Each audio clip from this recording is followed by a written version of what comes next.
This is the Ruckus and The Menace Sports Podcast. Oh no! We suck again! I'm getting confused. What game are you calling? I'm calling both games. It is caught by Kelsey!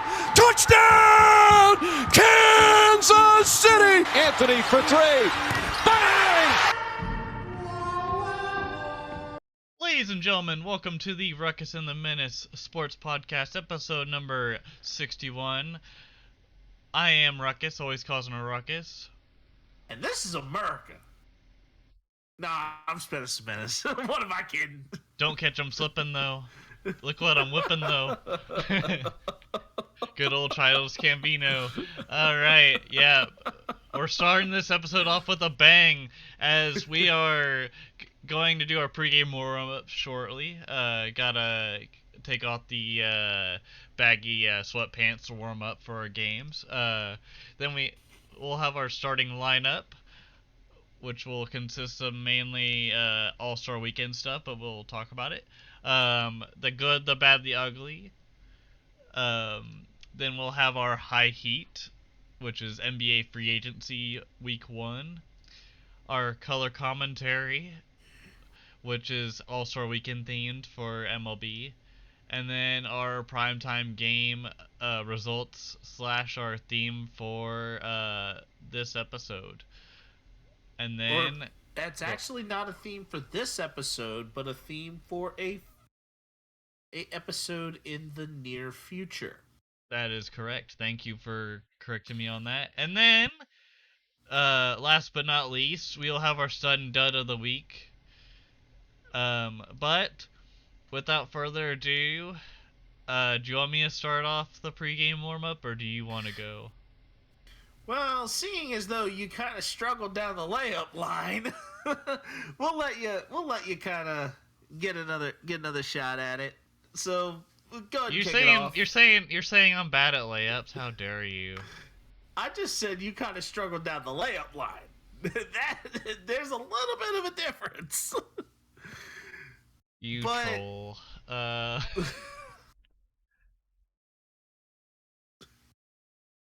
Anyways, so I guess I'll go first. So what I did was, at the start of the weekend, I played a little bit of Vigima games, and then, Saturday I went to, Oklahoma to hang out with some distant cousins that I haven't seen in a while. That was a lot of fun. We went to a amusement park that was targeted more towards younger children. It was a lot of fun though. Still, they had mini golf. There was a baseball game actually being played by, I believe it was a high school. I'm not sure, or college, local college or something over in Oklahoma. And could have been Legion. Could have been Legion over that way if it was anything. Yeah, it was in Bartlesville, but they have a nice big stadium out there, and then behind it is a kiddie park.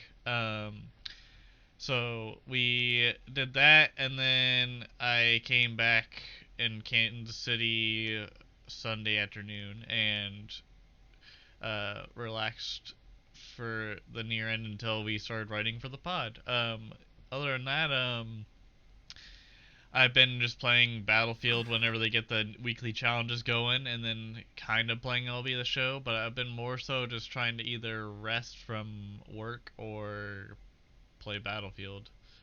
How about you, Spanish?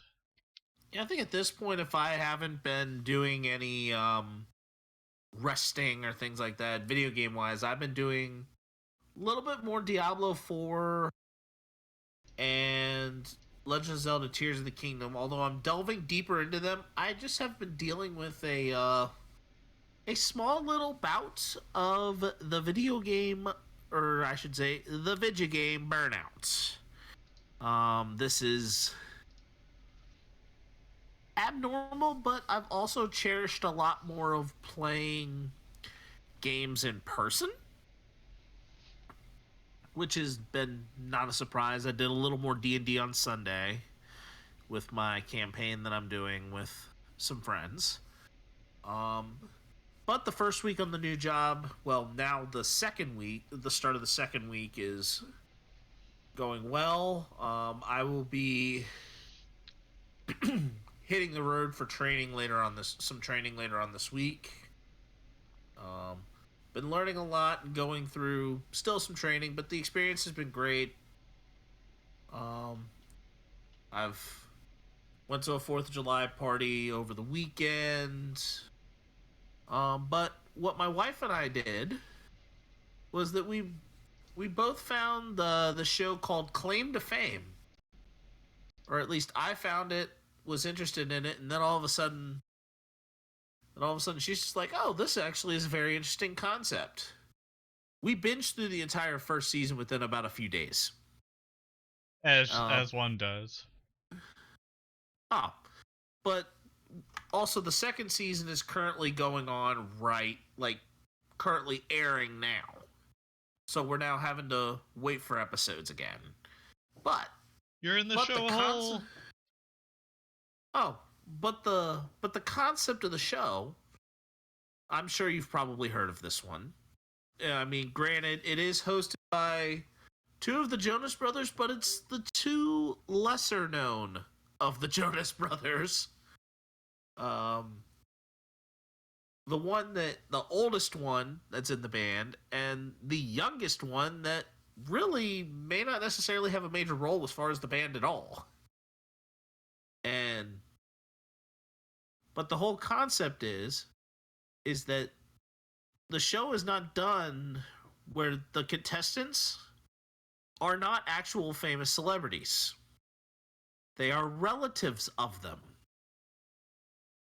And the goal of the show is to try and keep their celebrity relative identity hidden for as long as possible, while there are clues and challenges throughout the season that try to draw it out.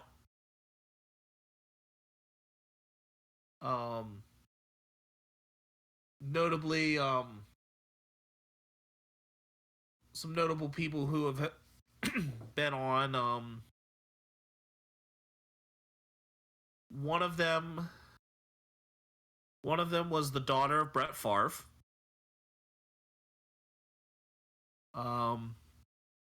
One of them was the niece of Cindy Crawford. And actually on the second season, the first person who went out, spoiler alert, but I mean, granted, it happens very, very quickly with this, is that the first one was also a relative of Tom Hanks. So there's things that, so as the show goes on, different famous relatives come out or have their identities revealed. And it's a fun concept, but while my wife focuses more on who's going home, I'm trying to piecemeal it together with the clues that are given throughout the episode. Like, I'm the one actually like, this is interesting in the sense of the entire premise of the clues in the episode that give you like, what is this? But that's just kind of how my brain works. And all the while, I've been doing as much of the Immaculate Grids as I can. Crossover grids for both the NBA and the NFL are now out. So I've been doing those. All on top of it. But now that I've kind of wrapped it up with a little bit of sports stuff here, let's get right to it. And the first major thing that I'm going to bring up is that Wimbledon has started. There will be more details on this heading into the next couple of weeks, as really this is still the first week of mainline competition for the singles events in Wimbledon. So I won't necessarily dive into it a little bit deeper until some point next week, where we will have week 2, and then more than likely in 2 weeks, the winners of the tournaments will be unveiled. But then also along with that, we also had some golf. Ruckus? Yes, sir. We had Patrick Mahomes and Travis Kelce versus Steph Curry and Klay Thompson, and there was a lot of banter going back and forth. A lot of playful banter, I should say. And also Draymond Green also joined in the fun by talking smack between the two, and there was a lot of fun banter there.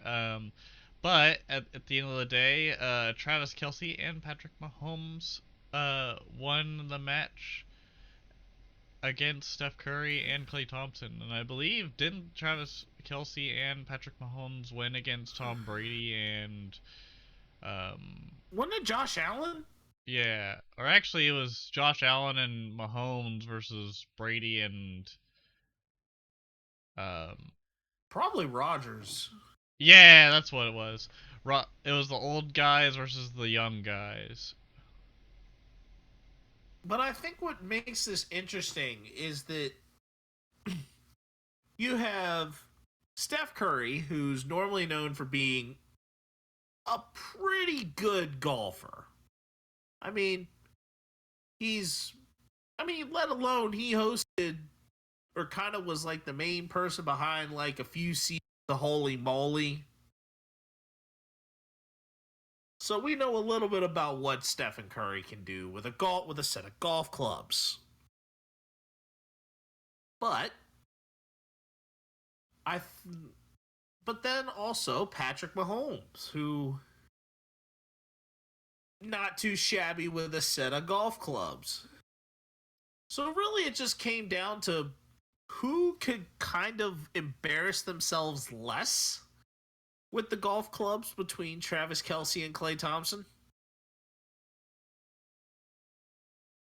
Because I have a funny feeling that even though Klay's brother Trace might be the better of the two when it comes to actually hitting a little white ball, Thompson is better with that big orange ball. And I think it was Thompson that I would have probably picked Mahomes and Kelce because I think Kelce has some sort of... he at least could have a semblance of golf savvy. Not necessarily saying there's much, but maybe more than Klay Thompson.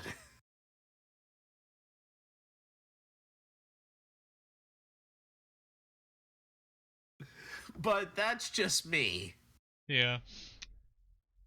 Alright, do we want to get into the...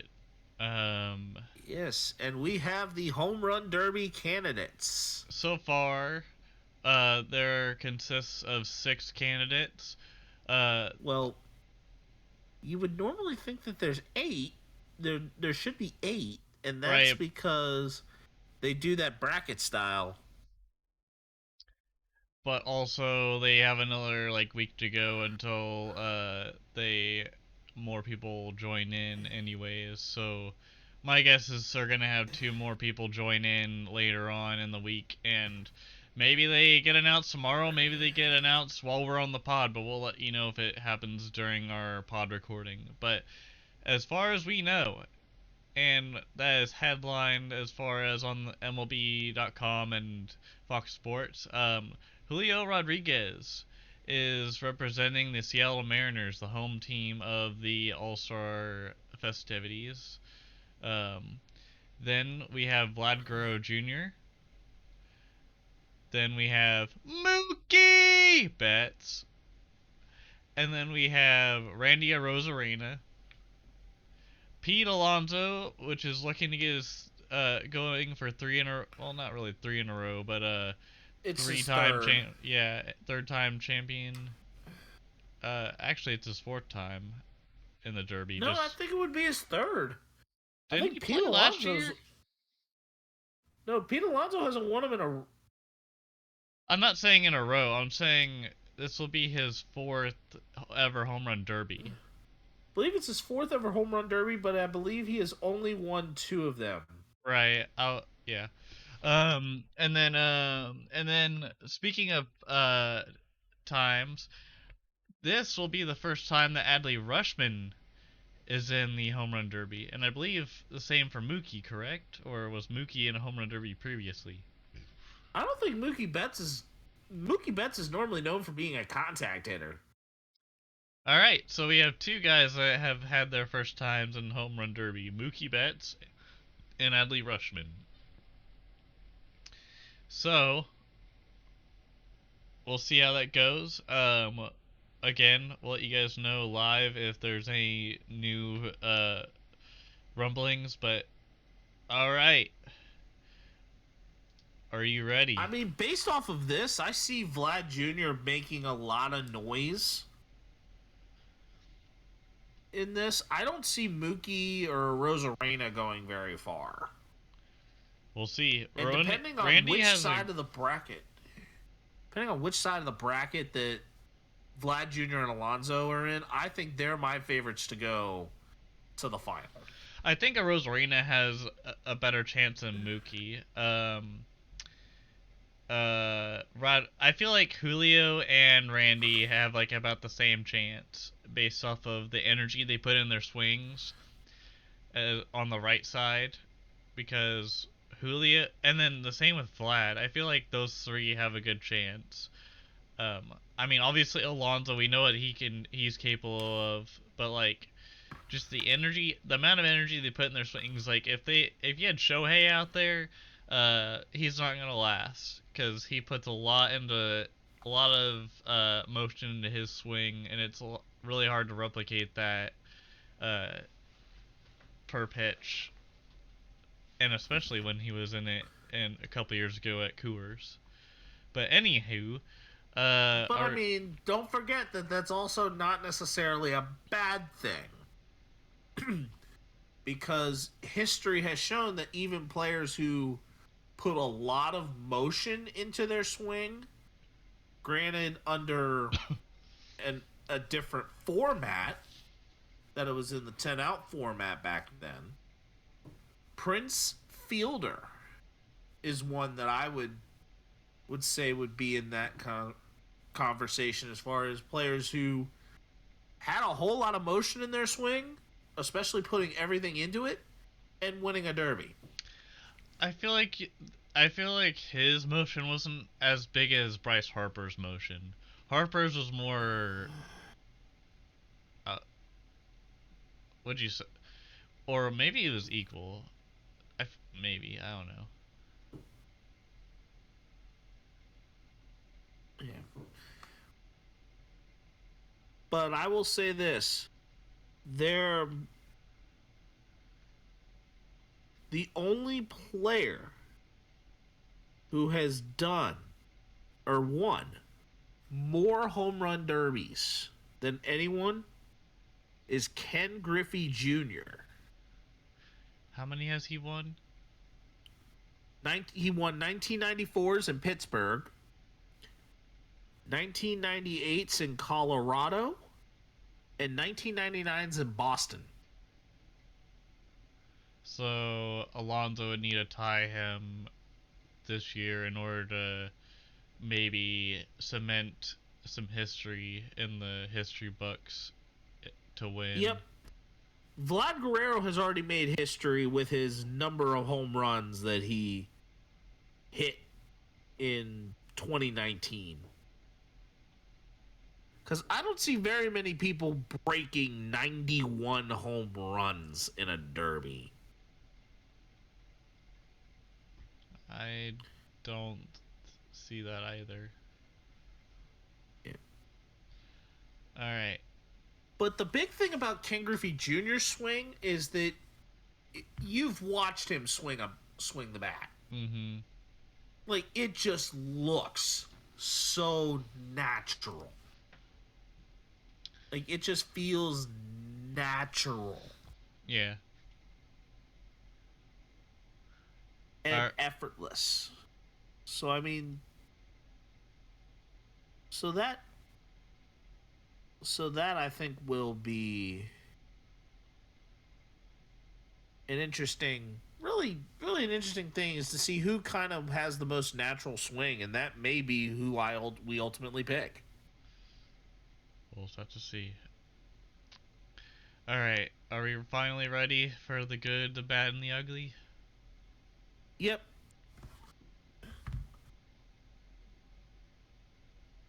And it is time for the Eastwood segment. The good, the bad, and the ugly. That was so planned. I didn't even hear it. Well, that's because you were talking over it. That's why you were saying, and then we slowly talk about the Eastwood segment, and I didn't know where the cue was, so I just went for it. I went well, whoa, whoa, and then you were just like, whatevs. If that could have just layered it, if we could just figure out a way to layer that I think we would have to pre-record that in order for that good layering effect to kind of kick in. I mean, unfortunately these are done live. I just did it, but whatever. All right.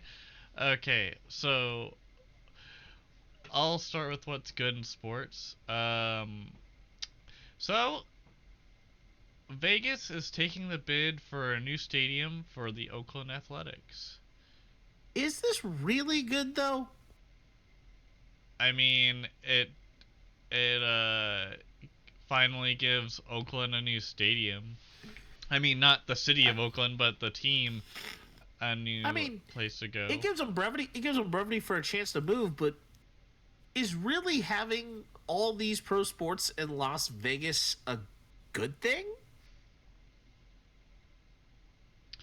I mean, you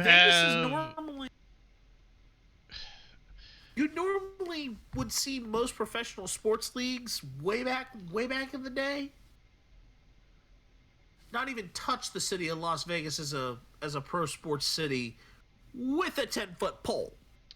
Well, also they didn't have legal gambling really as far as sports gambling back in the day either, or like really, like you said, any like professional sports team in Vegas, because it was mainly gambling and shows of different sorts. And a certain other thing that we will not speak on. Yep. But I think, personally, I think that, because here's the thing. In Oakland, you used to have the Golden State Warriors. Now they're in San Francisco. As far as LA teams go, they already have a bunch of teams, you could argue.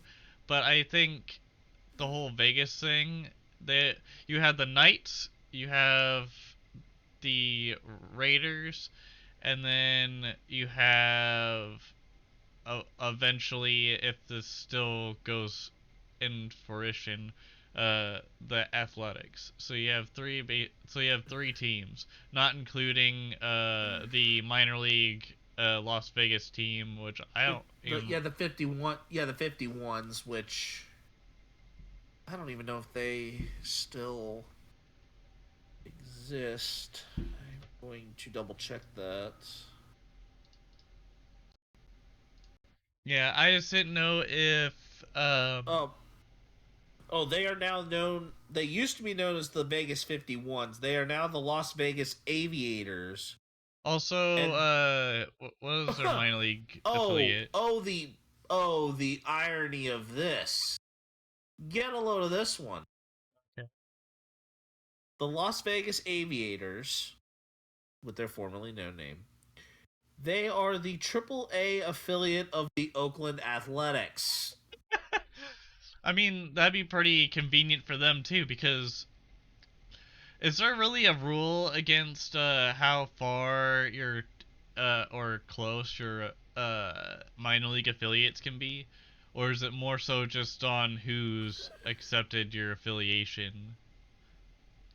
I'm not sure. I'm not sure if there is a designation for that. Because it feels kind of different. It feels like that in a sense, because like for the Toronto Blue Jays, you have the they have Buffalo, New York as their affiliate, but they're pretty close.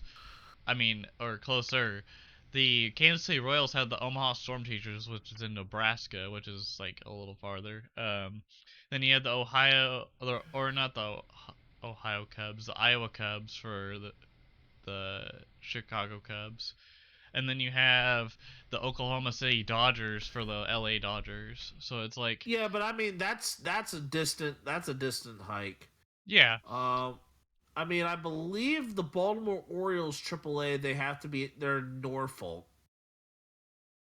I guess it just depends on your affiliation. Yeah, it really does depend on your affiliation.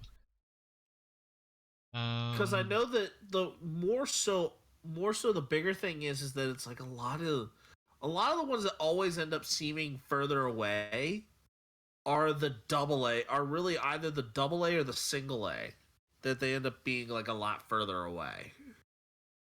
But they still stay within their certain coast. But I think double A, I mean, the let alone the Rocket City Trash Pandas. They are the double A affiliate of the Angels, yet that team is located in Alabama. yeah. So I think I might have an answer on this. So, do major league teams own the minor league teams affiliated with them, or are they independently owned? Here's the answer to that. The majority of minor league baseball clubs are independently owned. Several major league teams do own some of the affiliates. So the Tampa Yankees, Springfield Cardinals, and Gwinnett Braves, for example. Yeah. And then Yeah, probably the Woo Sox as well.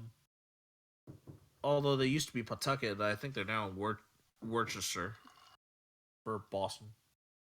um Regulation, how long players required. Trying to out. I I guess it just depends on if they agree or just I don't know. Yeah. Anyways, what is bad in sports this week? The bad in sports this week is Damian Lillard has requested a trade from the Portland Trailblazers, and Paul George called him out on it. I mean, Isn't that because there was rumors that Paul George was wanting to get traded to the Trailblazers? I don't know if there was anything like that, but I think he was talking more so in the sense that Dame was calling out Dame for, it's like, oh, you went from like y'all be afraid of the grind to now I want to pair up with the team that just got to the finals. As Damian Lillard's primary destination that he wants to go to is the Miami Heat. I mean, wasn't there a player that wanted to do that a long time ago and take his talents to South Beach? I think there was a little bit of a difference in LeBron's situation because LeBron was a free agent. Right. But don't forget, in pretty much all these situations, there is a certain Miami Godfather who kind of, in his suits and his slick back hair and This is not Marlon former former Brando. former former NBA coaching pedigree, that he's won championships as a player, coach, and executive, if I've completely got this right. And I'm sure you know exactly who I'm talking about with this. Marlon Brando. The NBA. I'm kidding. I know who it is. It's Pat Riley. Yes, it is Pat Riley, who, and yes, this actually is the case. He was a NBA champion as a player in 1972 with the New York Knicks. He actually won in 1980 as an assistant coach of the Los Angeles Lakers. He then won 5 championships as an NBA head coach with the Lakers for the first 4, and then the Heat for the one in 2006. And then he moved up into the executive role and won in 2012 and 2013 with the Heatles.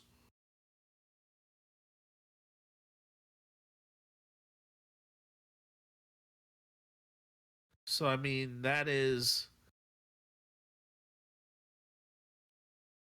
kind of one of a kind when it comes to that, and saying that he's really won in all elements of his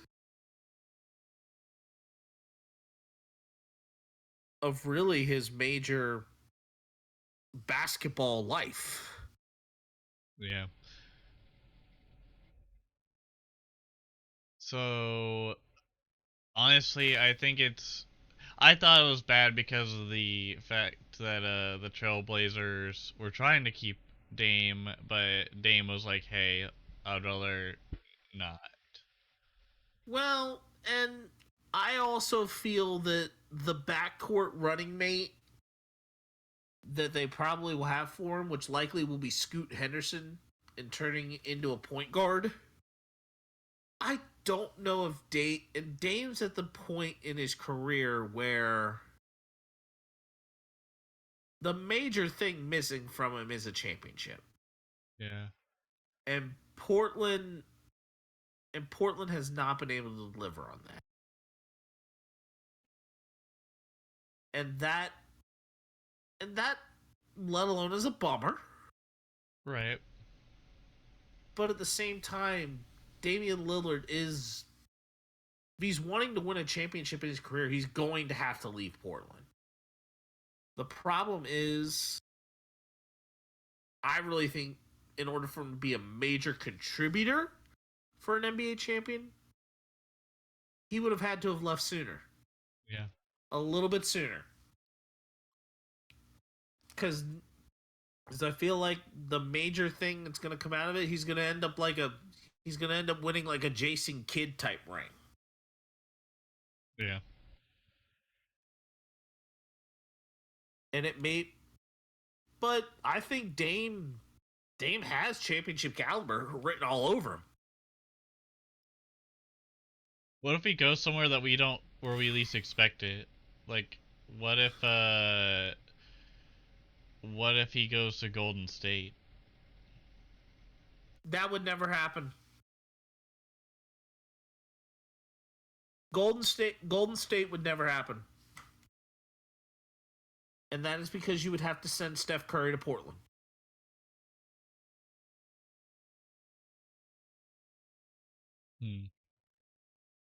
I think that teams that very well could. Problem is, Miami is potentially one of them. But I think teams that could very well use somebody like him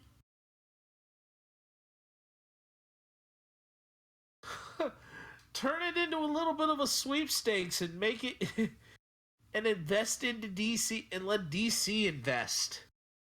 Let the Wizards try for it. I'm kidding. I keyed. Ski it. Ski it. No, I'm just kidding. I mean, would the Celtics be a bad option? That would be interesting, to be honest, because they lost Smart. Yeah. I'm like, are the Celtics a terrible option? Would Dame possibly playing with Coach Pop? Would Dame play with Porzingis? Would that be a good match? Well, Porzingis would be Boston, I believe. Right, I was just adding on to the Boston element. Yeah. I mean, if you want somebody 2 inches taller than Porzingis, you got Wemby. Boo, overhyped. But I will say this, Popovich knows how to get the most out of 7-footers. And usually it's 7-footers, international players, and also figuring out ways to extend the longevity of a lot of players' careers. I mean, Duncan, Parker, and Ginobili, I think both kind of played significantly into their. All three kind of played significantly into their 30s. I think Bones was also in his 30s. So I think Popovich is normally known for being a major career extender. So San Antonio could be a possibility. Yeah. But his number one spot is Miami. And trying to form something with Jimmy Butler.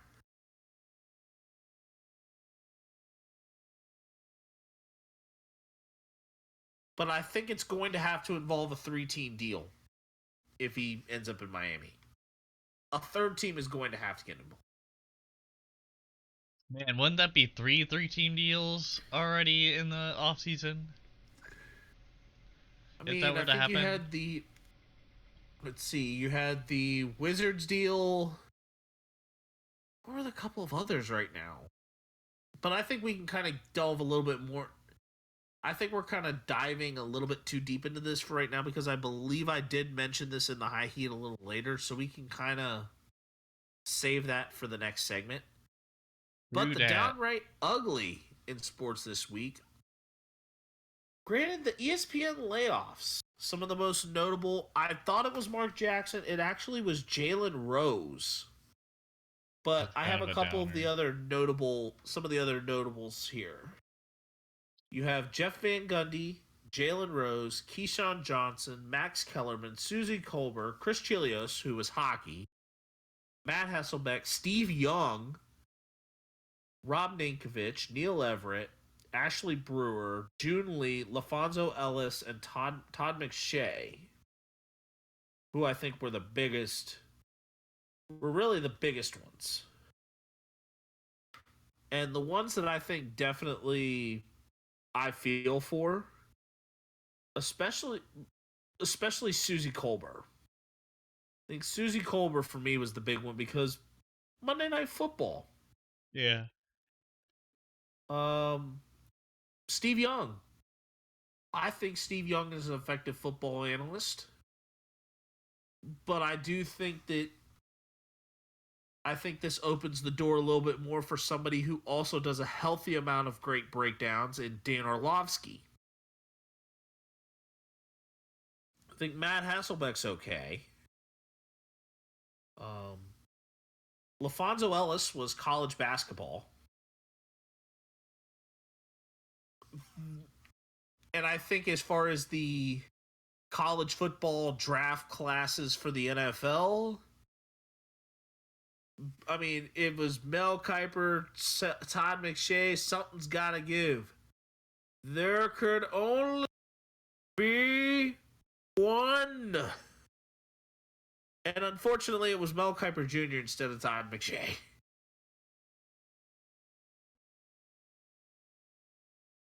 But I think the one that doesn't surprise me that ESPN let go, but I really don't think they should have.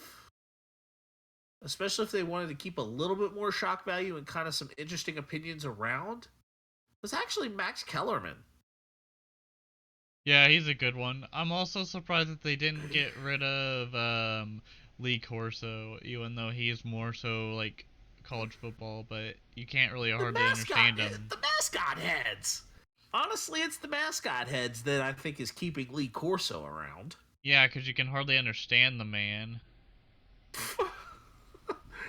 But where I'm thinking if I'm Max Kellerman, the first place I'm looking to go to Fox Sports. Yeah, maybe join like a talk show or something. I mean, there is a spot there with Skia. Yep. I don't know if it'd probably just be called Skip and Max or Max Skip. I don't know. I think you would still keep. I think you still keep the undisputed title. Wasn't there like a really famous? Well, they're all kind of famous at this point when it comes to ESPN sports anchors. Whatever happened to that redheaded Well, Rachel Nichols. Yeah. What happened? Did she I get think laid she's off? still there. Because I don't see her at all on the ESPN's I don't think anchors. it may not. It may. Maybe. She may not be. I don't know exactly fully what happened, but I know there was a major issue with something that led to. That may have led to some sort of departure of some sort, or. Let me look her up. But it wasn't. It wasn't this. It wasn't this wave of layoffs. I can tell you that much.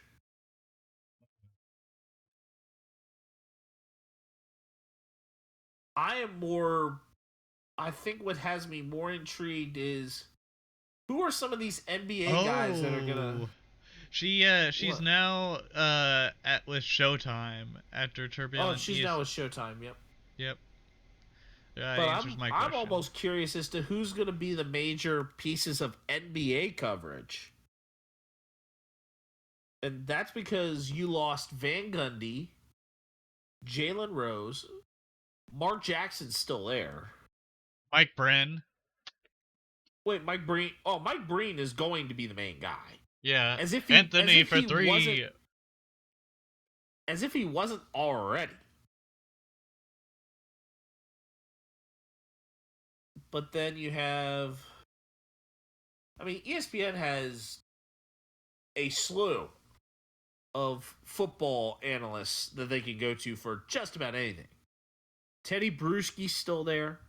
Orlovsky's still there. Jaws isn't. Ron Jaworski isn't. Where was I going with this? Randy Moss is still there. Charles Woodson, I believe, is still there. So they've got plenty. I think it's just a matter of some of it's just severe overload. Yeah, and they have a lot of anchors that don't really do a whole lot, so they need to let some of the birds out of the nest. I wouldn't be surprised if you see, I think somebody like a Keyshawn. I think Keyshawn could very well find a spot somewhere if he wants to. Yeah. I mean, they're all going to be able to find some sort of niche. But I think Young, would thrive more so in an NBC type environment. But I know that as far as like in studio, the major people in house were Dungy, Harrison, or Tony Dungy, Rodney Harrison, and it was Drew Brees for a certain amount of time. But I would love to see Sean like Payton. Sean Payton, I think, was with Fox. Oh, okay, yeah, that makes sense. I think Sean Payton was with Fox. But I know the fun part about CBS is that they have a lot of older heads. And I'm talking like some old heads. Yep, Jim Nance. I mean, Jim Nance is primarily. I mean, Tony Romo is with him. But I'm talking like in the studio. There's a bunch of old heads there. Yes, sir.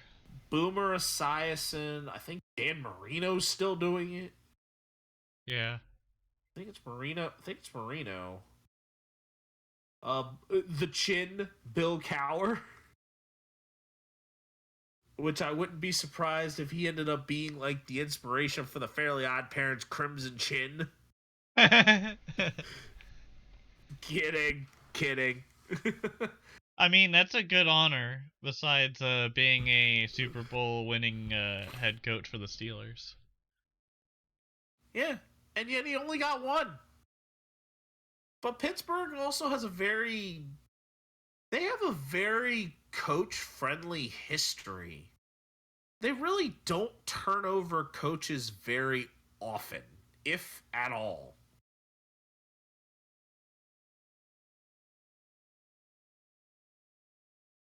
But with all of the things, and we've already kind of given some prelude to it in our bad.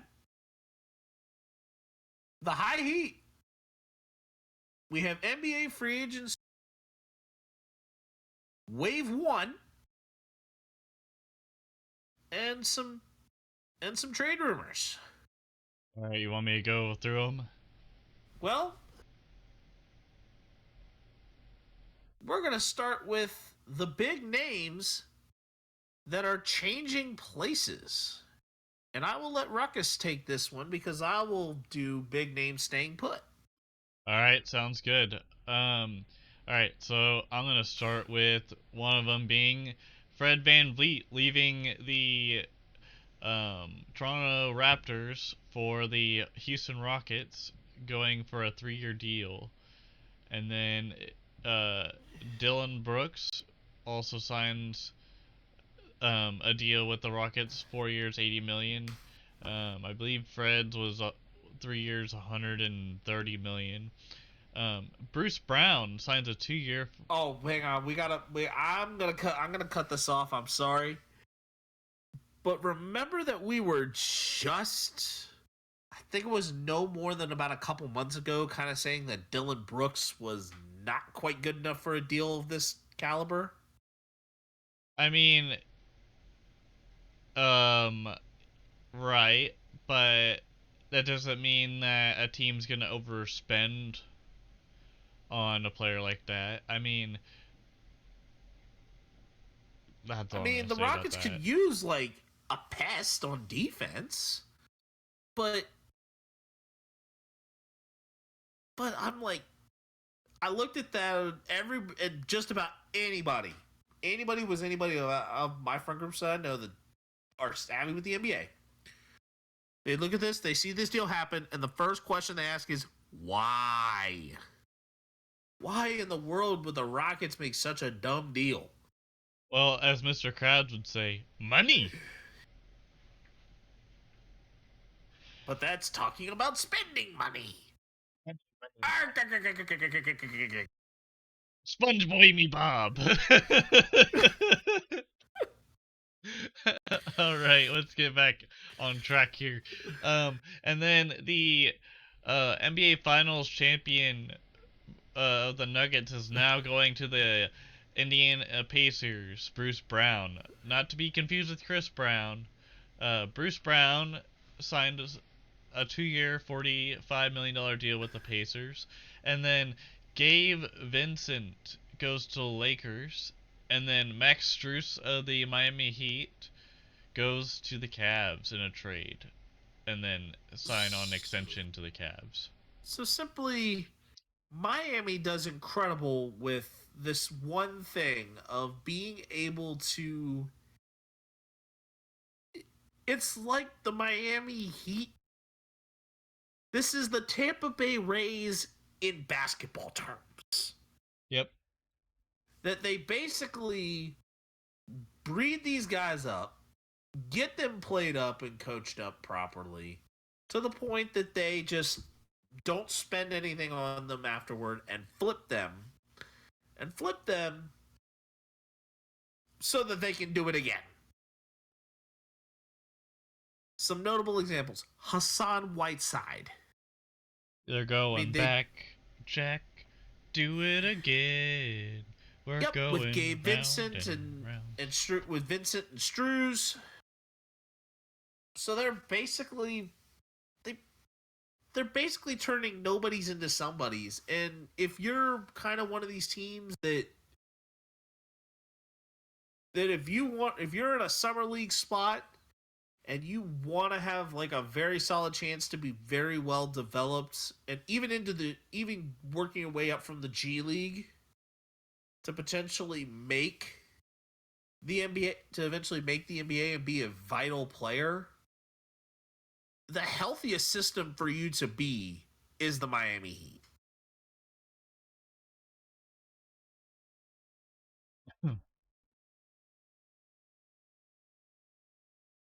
But also, although people are leaving the Heat, in other places, there are players who are staying put. in some of the smaller deals, kind of the ones that may not be as huge.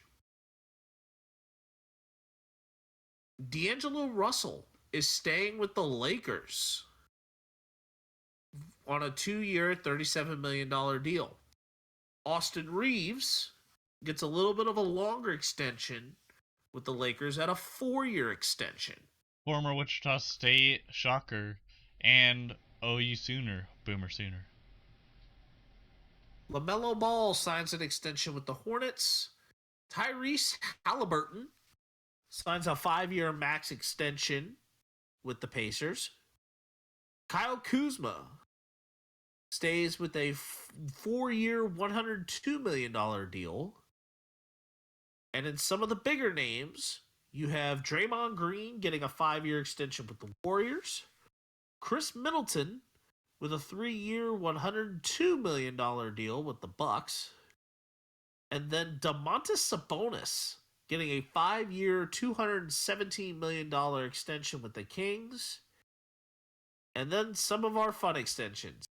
Desmond Bane becomes the first $200 million man in Grizzlies history with his latest extension, as he has become a model of consistency for the Grizz. But Anthony Edwards will stay with the Timberwolves on a 5-year extension. And probably, I wouldn't be surprised, since this is the offseason now, if he's celebrating with a box of Popeyes and some red beans and rice.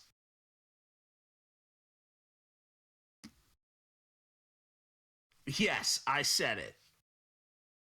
That Anthony Edwards probably celebrated this deal with some Popeyes chicken, some Cajun fries, and some red beans and rice. Love that chicken from Popeyes. Or it could be 21 bags of Chester's hot fries. Why not both? He's got to at least have some sort of way to be in shape. And unfortunately, this shape does not have to be as round as the basketball that he's dribbling. If you know what I mean. Yep.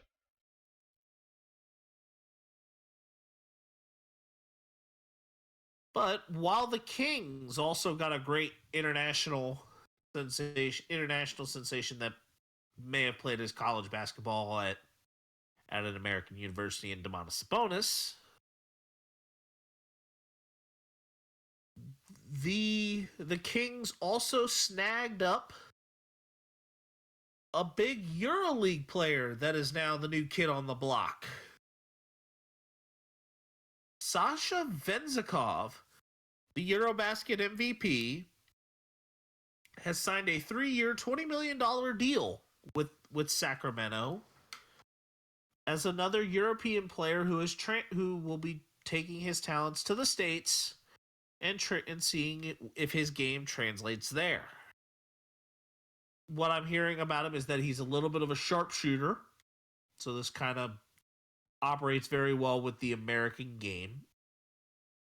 And the last major Eurobasket player of this caliber that came over, Luka Doncic? Anyone? I mean, granted, not with this kind of a free agent signing, as Luka Doncic was a draft pick, but still, European basketball players have had good history with success here stateside. It's been a little bit more of a mixed bag, but if he learns from some of the legends that kind of have made their way over, Nowitzki, like Dirk Nowitzki, Doncic with potential there, the Sabonises, because I'm sure Domantas could take lessons he learned from his father Arvydas in how to kind of have a European game translate. Learning from Nikola Jokic. Pau Gasol. Both Gasols actually. They were both Spaniards. So I mean, Also, we've had yeah. a lot of good European talent that has panned out here stateside. And actually, I think the real person that I think he should get in contact with, especially for his style of play of being a sharpshooter. How about this one for you? Peja Stojakovic. Yep. But then, even though we had the new kid on the block, got a couple people wanting to kind of pack their bags and get a change of scenery. I mean, granted, we talked about Damian Lillard already, but Harden's future in Philly has been kind of speculated in some things I'm seeing around as maybe James Harden can get other talent to come to Philly, or Harden might be the bad apple that's spoiling the bunch. And I really think that James Harden will never win an NBA championship in his career. The attitude he has currently, no. I'm going to say I don't think his style of play translates to being a champion. What, being a diva? Well, I think as far as that side of it, might be taking it a little far, because we've seen some players with some big personalities win some big NBA hardware. Correct me if I'm wrong. Dennis Rodman, anyone?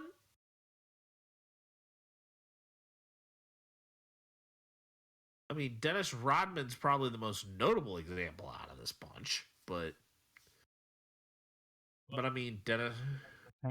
James Harden, like, kind of will do that as far as. I mean, He'll draw he's not. foul. He'll try He's not super scrappy like the others.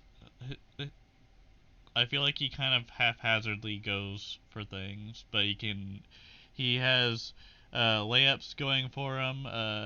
His jump shot's pretty good, but that's about it.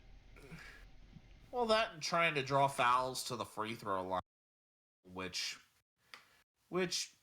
he doesn't always get, nor should he, because over half the time he probably, depending on how he does it, he should be getting called for traveling more often than not.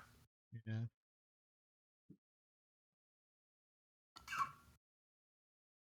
But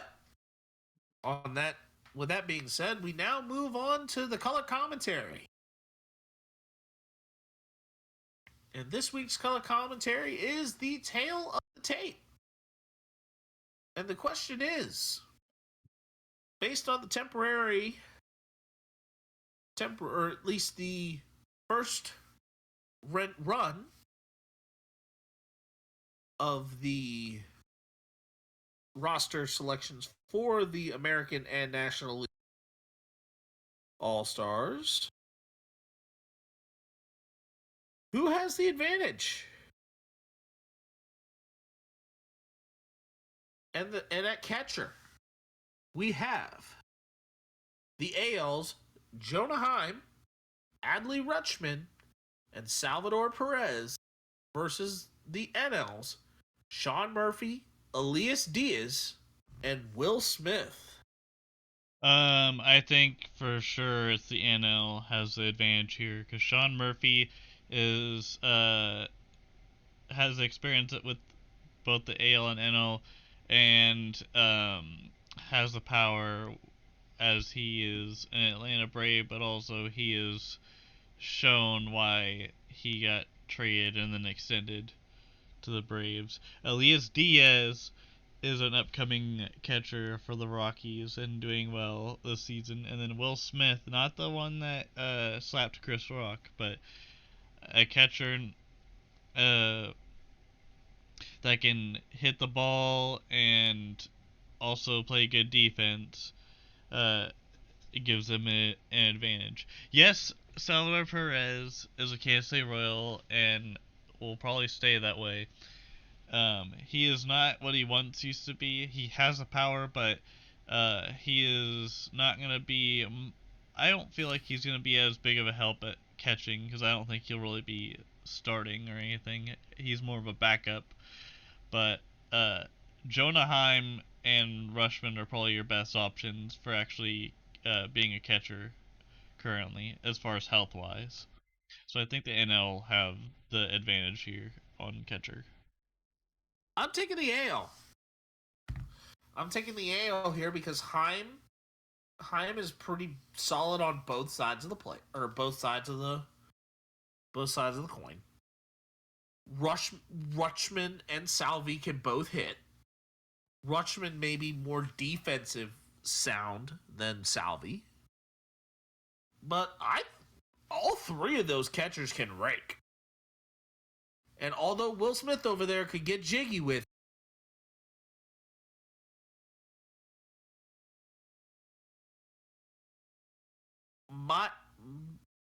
I'm just gonna nod my head like this to what the AL is gonna bring to the table. All right, all right. At first base, Vlad Jr. and Yandy Diaz versus the trio of first basemen of Matt Olson, the Polar Bear, and Freddie Freeman. NL all day.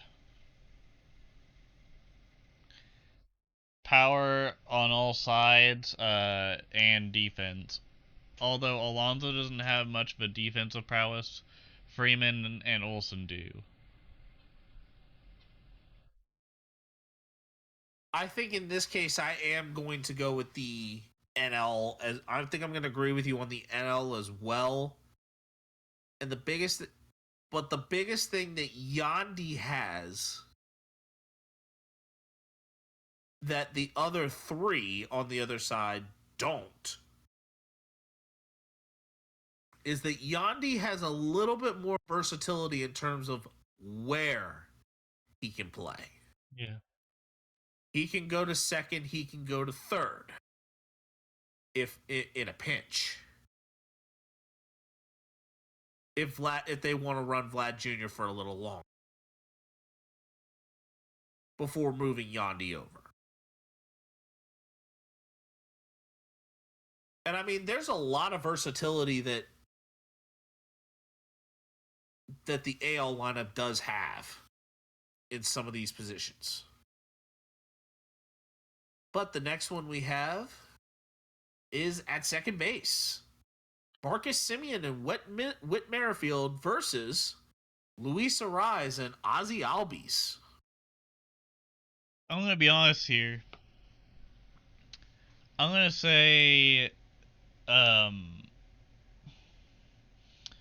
would honestly just go for Simeon, but if anything, if you want someone that can get on base in an All-Star game, you would want Ariz and Albies, whereas if you have a Whit Merrifield on the AL, I mean, yeah, he can kind of get on base or try to, but Simeon's got more power. I think Merrifield has a little more versatility, but I think Merrifield's big thing will be not so much the being like the getting on base, as his threat I think is going to be more trying to steal bases whenever he is on base. Yep. But you're taking the AL because of Marcus Semien? Yes. Or are you I think this is a little bit more of a mixed bag, but I am actually going to take the NL here. And the reason why is that I believe that Ozzy Albies is pretty much been very effective on both sides of the plate that he bats. He bats switch, which is almost like a dream come true for middle infielders.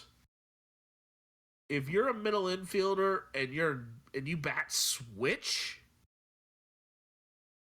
and you're very good at contact, especially on both sides, the one side is going to have a little bit more favor than the other in terms of power or even sometimes contact. As I think Ozzy's power is more set for his right-handed batting approach than his left. But I think Ozzy Albies is a very good player who continues to rise up the top second baseman board.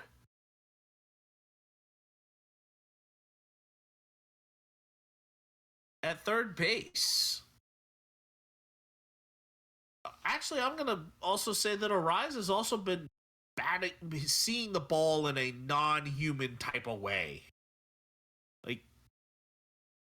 Pretty much batting close to 400. He's there for a reason. Yep. Now moving to third base, Jose Ramirez and Josh Young versus Nolan Arenado and Austin Riley. I'm gonna go NL just strictly on slugging when it comes to Arenado and Riley, because Arenado, he's got the bat, and yes, he does have defense, but so far this season he has not been good on defense. I don't know if it's because of his back issue, but there are sources that were saying that Arenado is dealing with some back issues. And then Austin Riley can slug the ball, but also defend pretty well, but not as good as Arenado. But currently, Riley has the better defensive prowess as far as the current season that's going on right now. I think there's a couple more tools in the pocket knife that Jose Ramirez has than either Arenado or Riley. Riley can mash, but so can Josh Young. Arenado has a good amount of everything too. But I think Arenado, was more due to, I think his might have been a little bit fan vote aided in terms of kind of how he's performed. So I think I'm going to probably say, though this is close, I'm probably going to give a slight advantage to the AL, just simply because I think Young can hit the ball hard. And Jose Ramirez is a little bit average.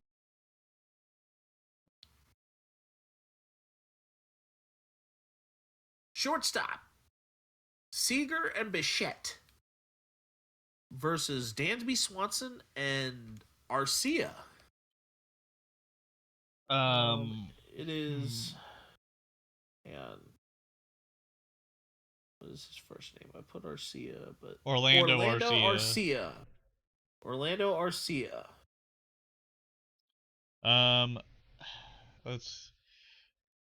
This one's kind of a toughie. I'm gonna have to say Seager and Bichette, because you got the defense. Seager and Bichette as well. You got the defense of Bichette and a little bit of pop, but you have a whole lot of bang with Seager. And Seager also is not as much of a slouch on defense as you think. Right. All right. And the outfield. You have Mike Trout, Randy Arozarena, Aaron Judge, Yordan Alvarez, Adolis Garcia, Austin Hayes, and Luis Robert versus Ronald Acuna, Corbin Carroll, Mookie Betts, Nick Castellanos, Juan Soto, and Lourdes Gurriel Jr. Which set of 6 outfielders has the advantage here? I think the NL does, because there are less people that are hurt on the NL than there are on the AL currently. You have Judge, who is still recovering with a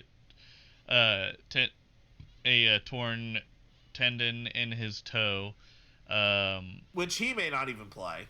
Yep, and then you have Trout, who is lingering with a injury-prone thing that's gonna haunt him for the rest of his career, but he's still doing well. But Rainy Rosarena is still doing well, but I still wouldn't even um, tier him as the same as like Aaron Judge on that level. Jordan Alvarez, he's good at hitting and good at fielding, but he's not very fast. Garcia is good, but he's kind of on the same level as Austin Hayes and Luis Robert. Um, Acuna's red hot. Carroll can swipe bags pretty easily. Mookie, uh, pretty damn good. Castellanos, Soda or Soto, he's doing okay. And Gurriel, he's pretty much on the same level as Adolis, Hayes, and Robert. So I would say NL has the cake here. I believe that the NL's outfield is more complete. You have Acuna, who's a speed demon. Corbin Carroll, who has shown that he can really play. I mean, Castellanos rakes. Mookie Betts is a 5-tool bad man. Or I should go, and that's in my Stephen A. Smith voice. But I've always known that Mookie's been that way ever since he was in Boston. The Childish Bambino, I think his entry into this was very fan vote aided. As I'm sure there was a outfielder that pretty much should have made it over him.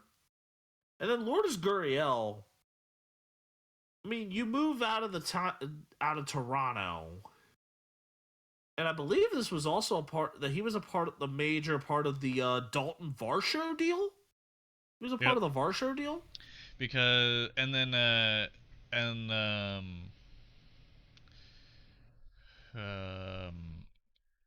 mean, he's because part of the Varsho deal, and really both the Blue Jays, who though Varsho was not an all-star, Varsho is a part of a team that's actually having a winning record still. And then Lourdes Gurriel has been a part of the surge that's helped the Diamondbacks come out of nowhere. I think the Diamondbacks probably, in terms of the amount of surge of talent that they got from that deal, probably end up being the winners of the deal. But both sides, I think, kind of had mutual benefits. I just feel right now that the Diamondbacks one is certainly a lot more prevalent. Designated hitters: Shohei Ohtani and Brent Rooker versus JD Martinez and Jorge Soler. I feel like it's kind of unfair as far as the NL because you have two power hitters, and then for the AL side you have Ohtani, and then you have some other guy that just kind of just sitting in the back all shy, because Ohtani will literally carry the AL on his back, whereas Brent Rooker's just kind of there. Whereas JD Martinez and Jorge Soler could probably win in a tag team wrestling match against Ohtani and Rooker if Ohtani was only using one hand on the fight. That's all I have to say about that. I think the biggest difference is that you've got Ohtani, who has also got wheels. I'm just Compared saying to all three of those other guys, Ohtani's the one that can run. I'm saying that it'll be the AL that wins that matchup. Yeah, I'm taking the AL in it as well. Even though Rooker has cooled off, I just don't think that JD and Jorge Soler really are as much the prevalent pieces in the All-Star game. Yeah. for the NL. Now, the pitching in AL versus NL. Notable pitchers for the AL. The two-man relief crew of the Baltimore Orioles in Bautista and Cano. Kenley Jansen, Emmanuel Clase, Framber Valdez, Shane McClanahan, Kevin Gausman, Luis Castillo, Garrett Cole, Nate Eovaldi, and Sonny Gray. Meanwhile, the NL has Camilo Doval, Devin Williams, Alexis Diaz, Josh Hader, along with notable starters of Zach Allen, Clayton Kershaw, if healthy, Marcus Stroman, Justin Steele, Spencer Strider, and Josiah Gray. I think it's the NL. Duvall has probably the most saves in the National League currently, and possibly the MLB. You still have Hader, which is still one of the greater bullpen guys out there as a closer. You still have, and then you have Strider, which is having one of the better seasons out there, and you also have Stroman. I think it's a Clase and no-brainer. Clase, Romano, Doval, and Diaz all lead the MLB with 24 saves. Bautista's got 22. But I am probably going to very well say that I think the advantage of this probably goes to the NL slightly. I mean, I do believe that the NL and AL all have like great winners there at the top. Justin Steele with good ERA, along with Elder Valdez and Sonny Gray, all being at 2.5 or less. Shane McClanahan is just a little above that. But Spencer Strider's like an incredible strikeout pitcher. Yeah. I wouldn't be surprised that if he keeps this up going into the second half of the season, that he's going to get 200 strikeouts. He has a very, very solid chance, almost guaranteed, of 225 strikeouts. I think he's got a very great chance of hitting 250 strikeouts. I mean, if he keeps that up, he might be a lock for the NL Cy Young, possibly too. Especially if he keeps the wins and gets the ERA down a little bit. Exactly. But I wouldn't be surprised. But where I'm going with this is that I think that we could see Spencer Strider, I think for sure, being around the 275 strikeout mark. And I would not put anything past him if his stuff is still super electric on the back half and he doesn't get hurt. That number in a rare form for a regular season hits 300 for strikeouts. We'll just have to see what happens. Yep. And now we go into the primetime game. Our last primetime,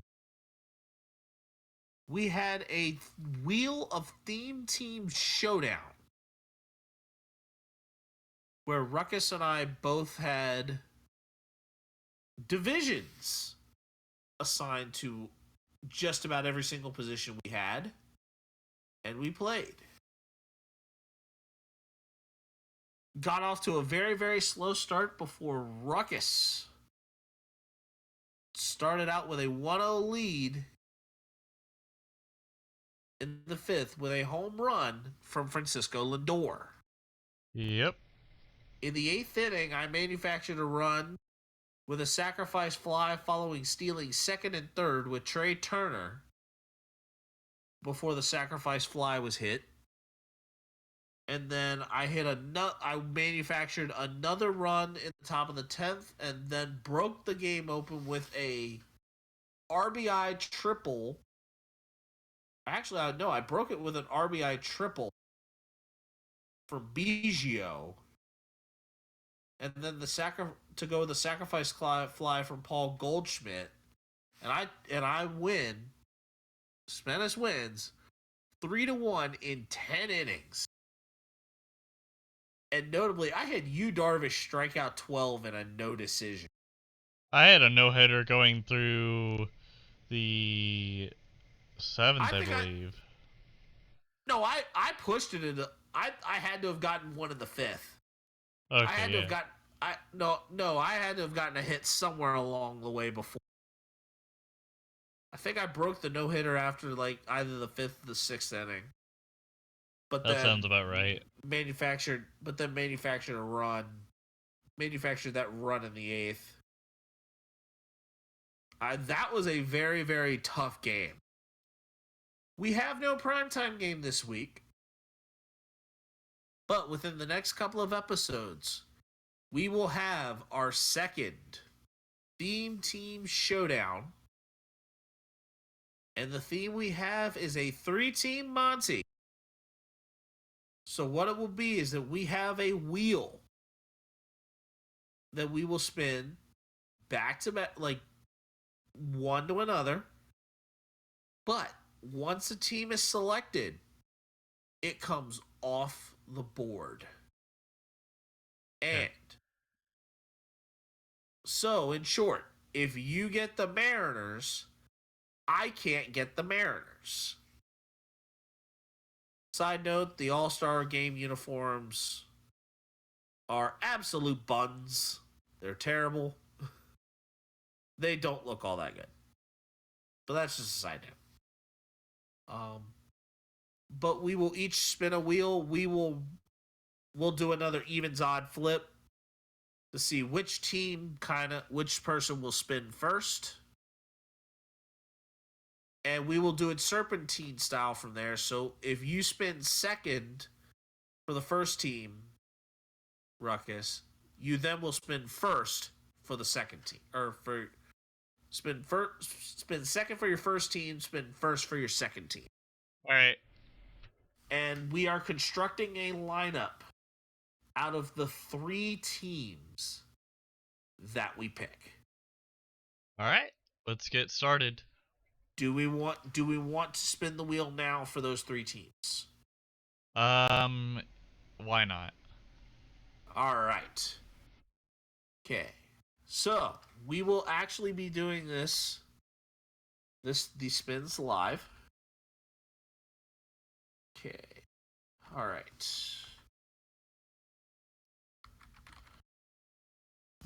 All right. Let me pull out my handy dandy dice app. This should take a matter of no time here. All right. And we are going to do a D6. And Ruckus, you are calling here because you lost the last. Evens or odds? Odds. Odds it is. Do you want the first spin? Yes. Yes. Okay. All right. So we have all 32, or not all 32. This isn't the NFL. All 30 teams here. And here we go. The first one on the board for you is the San Francisco Giants. God dang it. Is the San Francisco Giants. Alright. And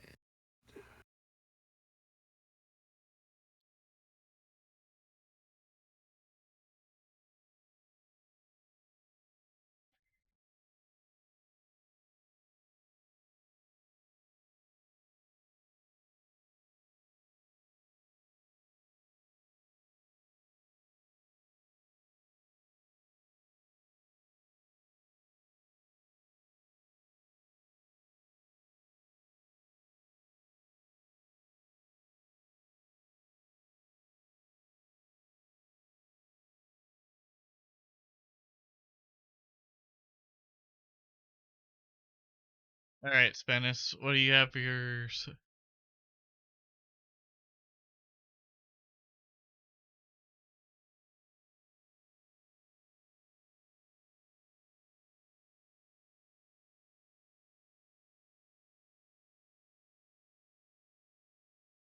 To the last one. I got the San Diego Padres. I ended up with the What Slam Diego Padres. what did I get I, for my next one? well, you're getting spun right now. Okay, because I didn't hear anything for your first one, and then I Oh, saw you got your second one. I said the Miami Marlins. Okay. Your your second one is going to be the Texas Rangers. All right, that's a dub. And here is your last team, Ruckus.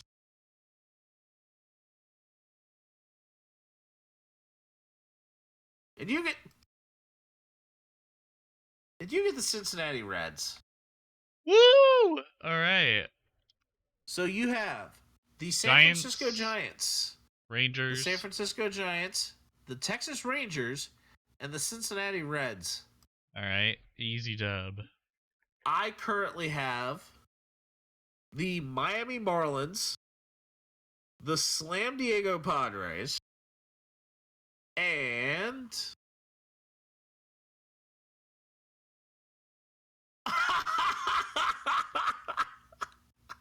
this might be something very similar to my last theme team. I don't hate the lineup design. I hate you so much. My team will consist of Miami Marlins, San Diego Padres, and the St. Louis Cardinals.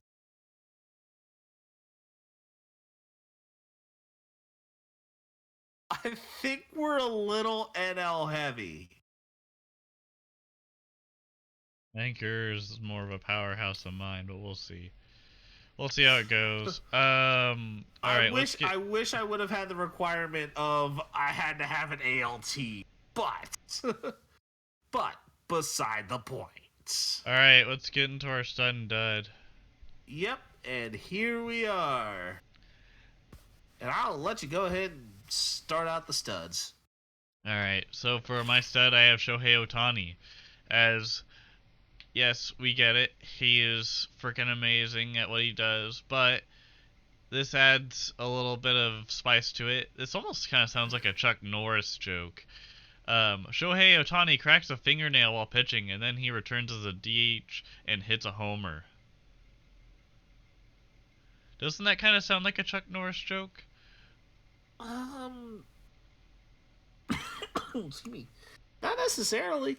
It's not quite the same as like underneath Chuck Norris's beard is not a chin, only another fist. Or when Chuck Norris does push-ups, he doesn't push himself up, he pushes the earth down. It's not quite to that magnitude. But not to say that there isn't anything. It's not nothing. But it is definitely like it is a testament to how tough Shohei Ohtani is. If that's kind of what you're going for. Yeah. All right. What about you for your stud? My stud.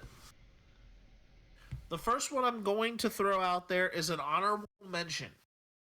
And that is to New Orleans Saints tight end Foster Moreau. Mentioning that his Hodgkin's lymphoma is now in full remission. And this is definitely a great praise, especially because to survive cancer and be able to live out the quality of life for as long as he possibly can is incredible. and it is a really good feeling. I just think that for as far as a football career, who knows how long he may really have, but the month of preparing for this, I think, is such an incredible thing, and I think I think this is very well even more notable if whenever he catches his first touchdown since his recovery, which may have me put him on the stud watch again. Don't be surprised. But my actual stud goes to Drake for going 0 to 100 real quick in his trolling of Fred VanVleet following his farewell from his native Toronto Raptors to the Houston Rockets, saying, "Good luck on the Guangdong Dragons." I mean, the Rockets. So it was a little bit of a funny moment, and Drake got to have a little bit of good ribbing. Now to your dud. All right, so my dud is something that Deshaun Jackson definitely feels strong about when it comes to Chip Kelly. He his words on his feelings about the former Eagles head coach was, in the simplest terms, he did not like the fact that he was cut a year after having his best career year as an Eagle with 1,000 or more than 1,000 plus receiving yards and 52 receptions, I believe. Um, and then being cut and going to Washington D.C., I believe, after the fact, and just not uh, being on the same page with Chip Kelly, and he said some other naughty words, but mainly just, yeah, Chip Kelly not being a good coach. Yeah, that could do a very notable number. But my dad also is in the NFL. And it is NFL players and their lack of adherence to the gambling policy, although it could be very convoluted for some. But 4 more players received suspensions. I mean, you had Rashad Berry, Isaiah Rush, Nicholas Petit-Frere, who only had 6 games, and Demetrius Taylor. 3 of those, the only one not being of this was Petit-Frere, which I mentioned, was indefinite. This raises the total to 9 players, excluding Calvin Ridley, who just got reinstated, with 5 of those players ultimately being released by the team they were playing for leading up to the suspension. So, honestly, the NFL's gambling policy is quite simple. Just don't bet on anything. And if you do, don't let it be inside of a facility. Don't let it be anything of the NFL at all. But really, the main thing here is that it should be absolutely no NFL or absolutely no gambling. And sports betting and legal sports betting, and now that these people are saying, "Oh, it's legal, we now can do it." It's kind of messing with the mojo. If you know what I mean. Yep. Yeah, baby, yeah. Sorry, I had to put an Austin Powers quote there. Yeah, I kind of saw that coming. It almost felt like it was too expected, but Can't complain too much about that. All right, we ready to head out? Yep, go ahead and take us out. All right, thank you, ladies and gentlemen, for hanging in as long as you did. This has been Ruckus and The Menace Sports Podcast, episode 61. I'm Ruckus. And I'm Spence the Menace. Thank you for listening and or watching, and also thank you to our supporters on other platforms as well, from Spotify and Amazon Music and other platforms. We'll see y'all later. Deuces.